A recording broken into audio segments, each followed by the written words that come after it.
et le 30 août 2009 en France. On était sur France 3, nous irons donc à Monaco pour le festival de rue, 22 spectacles gratuits jusqu'au 16 août avec en ouverture hier soir Shakespeare revisité. Un soir, un festival comme d'habitude, il nous emmène aujourd'hui à Monaco pour le festival de rue, ça va durer jusqu'à la mi-août, beaucoup de spectacles totalement gratuits. Hier soir, il y avait une première avec Shakespeare, Hamlet revisité en comédie, reportage de Véronique Varin et de Jean-Marc Sarr.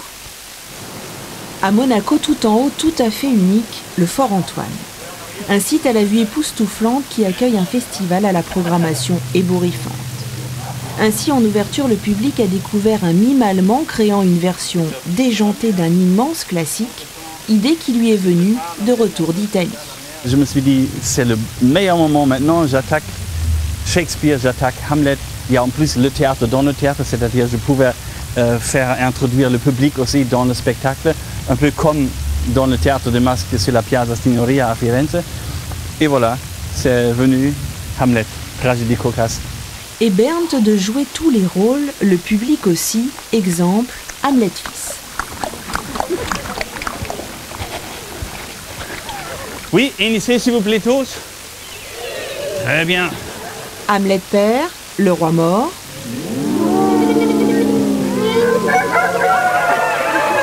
Oh, le cri du coq. Et même l'ingénu fiancé du prince. Enlève ce bouquin. Ophélia, Hamlet, non, oui, non, oui, non, oui, non, oui, non, non, oui. Hein?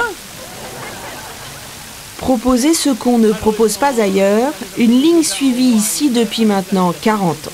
Vous pouvez faire le bruit. À Monaco en particulier, il y a 40 ans, la programmation était très classique. Donc au Fort Antoine, on pouvait se permettre de faire des choses un peu différentes.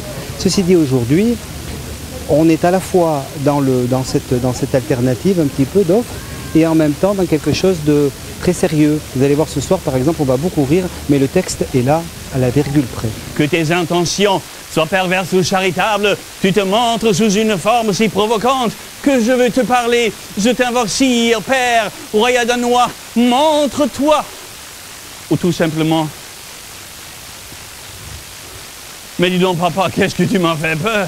Dans ce même décor du théâtre encore, notamment lundi prochain avec un bourgeois gentilhomme loufoque et japonisant, mais aussi des arts de la rue, du cirque et même une soirée pyro-mélodique. Fort Antoine dans la rue, c'est jusqu'au 16 août une vingtaine de spectacles dans une dizaine de sites. En tant que représentant du théâtre libre, je me suis dit, je prends la tragédie de Shakespeare, je la transforme en comédie et je serai le premier acteur qui ne laissera pas mourir Hamlet. Oh! Mais William, ce n'était qu'une plaisanterie.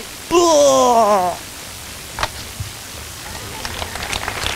Voilà, c'est à Monaco jusqu'à la mi-août. C'est la fin de cette édition. Comme tous les soirs, on va rappeler les principaux titres que nous avons développés. Avec d'abord donc déjà 200 000 produits de contrefaçon saisis en 2010 dans notre région. Les douanes lancent une campagne estivale de sensibilisation sur les dangers des articles contrefaits à Cannes aujourd'hui. Certains ont été détruits symboliquement. Et puis après l'intervention hier soir donc, du chef de l'État, de Nicolas Sarkozy, la réforme des retraites a été présentée en Conseil des ministres ce matin. Certains délégués syndicaux en ont profité pour se rassembler à Nice et Toulon. Ils protestent contre l'allongement de l'âge légal de départ qui passe, vous le savez, de 60 à 62 ans. Voilà donc pour les titres aujourd'hui sur la Côte d'Azur. Excellent.